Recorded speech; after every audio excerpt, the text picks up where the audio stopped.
Like, comment, share, and subscribe. Hit that notification bell in the upper right-hand corner. Follow me on all forms of social media. Check me out at thatdrummerguy.com and enjoy the following presentation.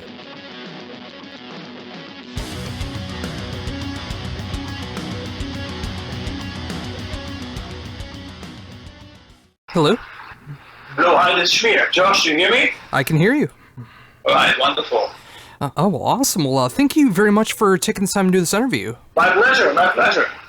Oh, it's awesome to be able to talk to you again. The last time I was able to talk to you was back for the second release for Panzer, but now it's great to actually be able to talk to you about Destruction, and of course the brand new album Born in the Parish coming out the 9th of August through Nuclear Blast. I've gotten the chance to be able to check out this album over the last couple weeks, and it's just great to see in 2019 that Destruction is still at the top of their game, still being able to show off everything the band can do, show off brand new sides of the band, and just keep that core Destruction sound. Thank you. Great to hear that. I mean, we try our best, we try to stay fresh after 35 years, and I think new album sounds really good, not like a band that is 35 years old. It's always important to update the band sound, and I think we have achieved that, and the reactions so far are great on the record, and I hope it stays that way. Oh, definitely. So, with that in mind, how did the songwriting process begin for the new album? We started end of last year, when we came back from the Latin American tour. We started writing. We usually write, we don't write on tour, we usually take a certain time slot and then we just start writing, and that's what we did this time. We actually took some shows off, we made a little break in January and February. We didn't have any shows, so we could focus on the writing and recording. And we do work very efficient normally. That means we write the first riffs, and then we record the first demos of the songs right away with lyrics and with everything. So it's in the early stage you already can see how the songs will sound like. That's the best way for us to improve the songs. And we basically wrote everything. We recorded everything in like 3.5 months or so. Wow, that's incredible to see, like, the quality of songs that were written in, a relatively short amount of time, and, already recording it back in the beginning of the year, and now having it come out in just a couple weeks now. I mean, it's great to see that Machine of Destruction is just so well defined right now, and you are able to get that songwriting process down so well that you can work like that. Yeah, it's once it's running, it's a very efficient way of working, and as we didn't have any shows this time, we could block this period off.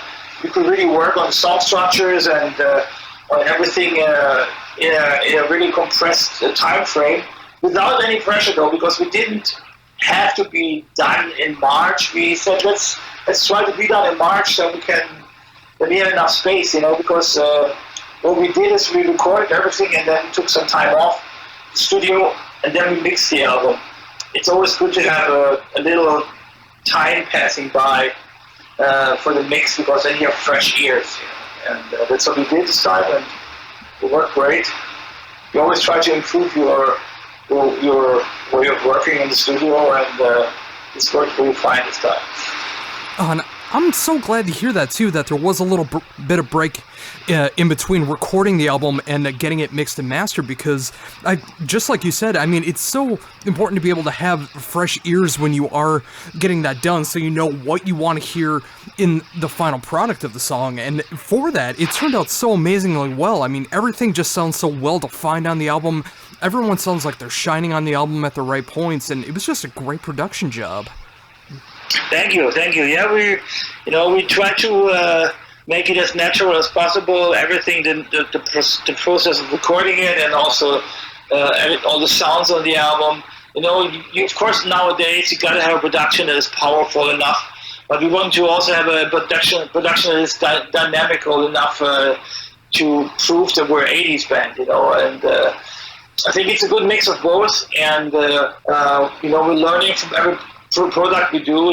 When we do an album, the next album is always it's benefiting from the last one. So that's how we usually progress. Oh yeah, and you know that goes into the songwriting process as well, and it's great to see the dynamics that's going on with that too. I mean, you got those killer thrash songs like the title track and Fatal Flight 17, but then you got a song with like a Butchered for Life, which shows off all the different sides of the band in one song, and it's great to hear that throughout the album. Yeah, I mean, we knew not everybody would totally love this, but Destruction had different faces in all those years, and we had a song called Reject Emotions back in the day, which also started with slow acoustic guitars and then built up into a crazy progressive song. And we wanted to write something with this similar like this, you know, because we didn't write a song like this in many years.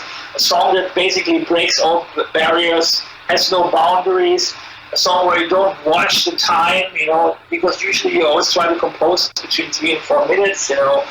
And this song is just an expression of everything we could do, and it was a great excitement to do this again. And we knew from the start that not everybody would dig the song, but we had good reactions on it so far. Of course, some people wrote this is not necessary on the Destruction release, but I think it was a nice change in the album because the album is very dark and heavy and fast. And this song shows a different side, and as you said, it shows all the variety the band has. Oh, absolutely, and I think it makes the album stronger for that reason, too. I mean, when it's just 100% a thrash album, I mean, it's, of course, there's so many great albums, you know, and the Destruction discography, too. I mean, there's so many great ones where it's like it's constant thrash, but when you're able to mix it up even just a little bit, just like what you did with Butchered for Life, and you're able to show those dynamics to the band, it shows off, like, the thrashier parts sound even thrashier in context, and it makes everything sound heavier when you compare it, so it's good to have that kind of diversity in the sound. Oh yeah, it is, and it's also good, you know, we're playing thrash, and we shouldn't be afraid to try new things, you know, and push the borders of the music a bit, you know. I mean, people still get a really heavy album, and it's good to define the borders of thrash in a new way. You know, we're a band that kind of founded the scene, and it's good that we can still try stuff that we like and stuff that we do. You know, also show the younger bands that don't be afraid. You know, thrash has many faces, many varieties. You know, and of course, it always should be like brutal and have a certain expression. But you know, there's not this 100% recipe for a thrash record. There shouldn't be. You know, there should be also the borders within our music should also allow to try new things, you know, and that's what we did. Oh, definitely. So, with that in mind, obviously, with pushing the boundaries as far as the musical concepts go, and you know, just being able to make Destruction an even broader band in that thrash metal sound, what was it like for you to work on the lyrical content for this album? I mean, lyrics sometimes can be a pain in the ass when you're not inspired and you don't have good ideas, but I actually could sit down and have I've made a lot of little notes before. I'm always trying to catch good words and good sentences when I watch news or when I just tour around the world.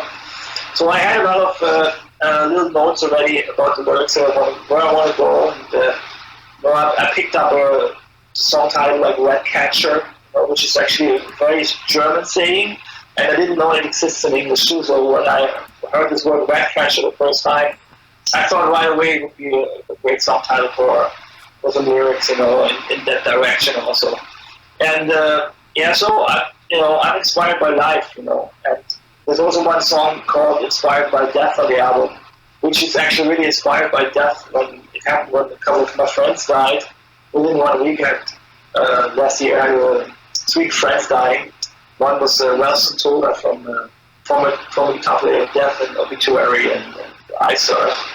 And I was very frustrated, and I sat down and wrote the lyrics, and later on when I had basic lyrics done, I was like, what the fuck, this is kind of a weird moment. You write about something very sad, and yeah, then I created the song title Inspired by Death because that's how it was, you know. So I'm sometimes very close in reality writing lyrics. I've always been growing up like this, you know, as a thrash band that should write social criticism or just like stuff that affects your life in the lyrics. Yeah, I couldn't agree more with that. And again, that's another reason why I'm loving this album so much is you can have those personal songs like Inspired by Death, and then you can write about the social commentary going on in the world right now. And that is the good and bad part about what's going on in the world right now. It's good because it can inspire so much that you want to write about lyrically, if that's the direction that you want to go about. But of course, it's bad for the actual state of the world. But it's great to be able to get that message across about what is going on in the world today. Yeah, I mean, we reach some people out there, and I want to show that we care about the world, Being a thrash band, we play very destructive music, we play sonic mayhem, but the lyrical content is not, it's a positive vibe about bad things going on in the world, and if people would, open their heads and be more clear, there would be more, peace in the world, Basically, when I tour the world, I see a lot of different cultures and a lot of people from different backgrounds, but nobody wants fucking war, But our leaders are creating the wars, and that's what I'm writing about. That's what the lyrics are about, and I'm glad we can bring this message across, and people see that metal bands also don't sing about senseless shit like rainbows and killing people all the time. We write about real stuff. Oh, definitely. And that's what I love so much about the album cover as well. I mean, I love the fact that it has like this vulture-type creature on there, and it feels like it's just like tearing everything apart, because that's kind of what the world feels like it's going through right now. Exactly, yeah. The vulture stands for the two-faced, a vulture with two heads, for the two-faced humanity. And the vulture, of course, stands for betrayal and for all the stuff that we write in the lyrics about, and we want to have a strong image, kind of an emblem, kind of a call of arms, kind of sign for this album. Because it's a dark album, it sounds evil, and that's why we said we want to have a little bit of a different cover this time. And we were a little afraid that the fans would like the idea, but actually the cover had fantastic reactions. So, with all this in mind, too, I mean, everything from the lyrical content, the album artwork, and the music itself, and now having a few months to be able to sit back on the album, and now with a couple weeks now until the album release, I mean, how does it feel to finally get this album out now, coming out in August? For a musician, it's a frustrating phase, promotional period, where you have to create all those videos and do a lot of interviews. But basically, the album was already done 4 months ago. You finished the album more than 4 months ago. So for 4 months, nobody can really hear the album except some of your friends and maybe some people at the record company. So now this is a big relief. Finally, the fans can hear the songs, and the first press people can write the first reviews of the album. So for us, it's a big relief that finally people are reacting to something that you already recorded many, many weeks ago. And it's the way it works, but it's more like of a frustrating period for me, because when I write something, I want people to hear it, and then it takes 4 months till first people can hear it. It kind of sucks, but it's the way the industry works nowadays.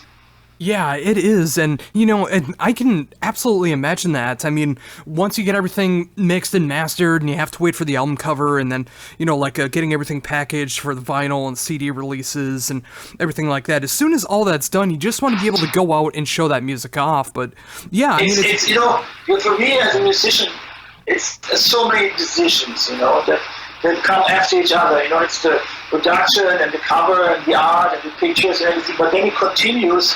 Then you have to create certain videos, video clips, visualizers, interview videos, guitar playthroughs. So it's decisions, and creating, and it all builds up, and it's still, the album is still not out. So it's kind of a great relief when it comes out. Of course, I'm glad we can all do this. It's of course a great procedure of creativity you have. But the final day when the album comes out and people can hear it, that's the best moment, of course. Oh, definitely. And with that in mind, I mean, obviously, with all the different types of videos that are coming out there right now, it's great to see the choices and singles that were also for this as well, with Born to Perish and Betrayal so far. How did it come about choosing those two songs so far as singles? Yeah, it was very difficult this time, because I think we managed to write a lot of really good songs for the album, and then when I asked the boys in the band, what are your favorite songs, basically, we had some songs in common, but there's also been a lot of different songs named, So it was this time very difficult to choose the right tracks. And we will go on to Born to Perish because I think it's a song that really stands for the album. It has the speed and the variety and the catchiness. And Betrayal as a second single we took because I think it's a very catchy song with still a very good thrash feeling, and it's maybe my favorite song on the album. And there will be a third single coming out on the day of release on the 9th of August, which will be the song Inspired by Death, which is a very personal song for me because I wrote it after the death of my friends. But it's also a very old school song that has a little bit of a different vibe than the rest of the album because it starts with vocals and guitars instead of a drum beat or something. So it's kind of a little different than the rest. So I'm looking forward also to produce this album, this video, because we're just finishing it right now, and I look forward to see reactions to that. Oh, absolutely. And I can imagine with all of that as well, I mean, with so much preparation that's going into the album and get that proper promotion from the album, doing interviews with the likes of me, being able to make all these videos and everything, I imagine it's got to be a great feeling to be able to add some new songs into the set list as well. Oh, yeah. That's. I think this will be a very interesting procedure now. We have to see, of course, the first 3 singles will be the first songs of our choice, maybe for the live shows also, because it will be the first song that people memorize from the album.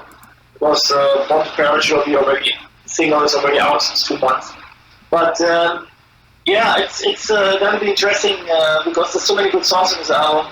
I think we have to put some more songs in the set list as usual for the live sets, But it shouldn't be wrong because we're going to play a lot of headlining shows this year, which means it's going to be long shows, and we're going to find a good mix of all of you.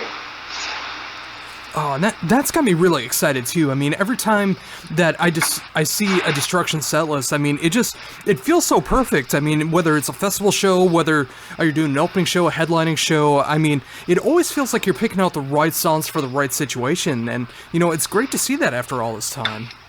Yeah, I mean, you cannot satisfy everybody, but we're always in touch with the fans or the multimedia sites, and we always try to give the ear to the kids when they want to listen, and we change the set list around. Of course, that's the essential songs, and you cannot leave those away. Sometimes we try, we kicked out Total Disaster for a while, we kicked out Invincible Force, but then people, of course, start demanding those songs again. So it is not easy to be 35 years in the business, and having a lot of thrash anthems, but we change the songs around and change the set list, and it's always keeps it exciting for us too. Yeah, and with that too, I mean, being able to add new songs, just getting new life into Destruction after all this time. So of course, from the back of the stage now, you have the amazing Randy Black being able to pummel the drums with Destruction. I mean, what's it like to have written for Destruction with Randy Black in mind? I mean, Randy was always one of my favorite drummers. First time I saw him Annihilator back in the day, I was like, wow, this guy is amazing. And we actually asked him in 2011 to join Destruction already, or we had to talk about it, but he was playing in Primal Fear at that time. And we kind of both agreed that it would be kind of, a weird situation to get him out of the band. It's not good karma, so... But we kept in touch, and I was very glad that we could get him into the band after Baba left us for his family reason. And, his big plus is his experience, his tightness, his bass drum work, and of course he's a drummer that can play this thrash beats, even at a high speed, in a very swingy mode, I always call it like Dave Lombardo vibe, Dave Lombardo was one of the few drummers who made thrash metal swing, when he played the fast beats. And Randy is really able to do that as well, and that gives the songs, of course, a certain really great live feeling. Yeah, and I'm glad you put it that way, too, because I was thinking that so much the more that I listened to the album. I mean, of course, it does have that definitive Destruction sound to it on the drums, but it does have that kind of swinging groove feel, no matter how fast, no matter how slow, no matter what the tempo is. I mean, it has, such a great swing and groove to his playing, and it's great to see that in Destruction. Yeah, he's a fantastic drummer, and I'm glad we could we could finally get him into the band, and he also contributed some really cool drum beats for the album, which is not the usual way to write songs, but he contributed on 2 songs. He contributed some drum beats and drum patterns to the songwriting, so that was also a new experience for us to start with the drums first. I had like, hey, check it out, I have those drum beats, it sounds cool, what do you think? And then we created some riffs and some harmonies and vocals on top of the drums, because as a songwriting duo, we usually work first with the riffs and then the stuff comes after. Was there any specific examples of that on the album? Yeah, there's 2 songs that benefited from that. It's Want to Perish, which have this very interesting drum bass drum pattern at the beginning of the song. And then it's also the song Ratcatcher, which has a really kind of cool drum pattern at the beginning of the song. Like the basic riff of the song has this tom versus snare drum, and it's kind of this very crazy drum beat, basically. And that's something I couldn't come up with because I'm not a drummer. I mean, I have a lot of crazy ideas sometimes, and sometimes the drummer asks me like, "What the fuck is this? Are you crazy? I can't play this. I don't have 3 arms, But this especially a drum pattern at the beginning of Ratcatcher, it really sounds like Randy has 3 arms, So I love that. Yeah, now I was wondering about that specifically too, if that was one of the parts you were talking about, and it's great to see that too, just like with the beginning of the album with Born the Parish, and of course those amazing beats and fills that he was able to come up with for Ratcatcher. I mean, it's great to see those influences come in there, and again, make an already strong album from Destruction sound even more strong with what he's capable of playing. Thank you. Yeah, I'm sure you're gonna love to hear that. I will tell him you noticed. Awesome. So, yeah, again, it's just like there's so many great things going on in the world of Destruction right now with being able to promote the album so much, and of course with the album coming out in just a couple weeks now through Nuclear Blast. After the album comes out, what's going to be coming up next for Destruction? We're having a lot of shows planned. Right when the album is released, we will have a first tour starting in Europe here with our friends from Overkill and Flotsam and Jetsam, and it's going to be a nice package that we did already in March. It was sold out everywhere, so this is like the second part of this tour basically. And then there's some more festivals to come here in Europe. We have festivals the whole year, so we're in the lucky position that we're going to be busy with some more festivals until the end of the year. And then beginning of next year, we start in Asia and in Europe with headlining for the new album. And also we're right now talking to 2 different American promoters for coming back to the United States and to Canada, which should actually happen in early spring or like maybe already in March or April, something like this. Oh, that would be so incredible for me personally to be able to see you guys come back here, because I have not had the opportunity to see the band live yet, and if it comes anywhere near me, I'm definitely going to try to make it out, because this is such a great album to be able to tour behind, and it'd be great to have that be my first experience being able to see Destruction live. Yeah, and we can really, now that we have a second guitar in the band, again, it's, we can really express the album the same way that it's on record. There's no limits. It's 2-guitar attack again, and that's of course fantastic for the live situation. Not that we've been a lousy live band before, but now with the second act live, it's totally shredding attack.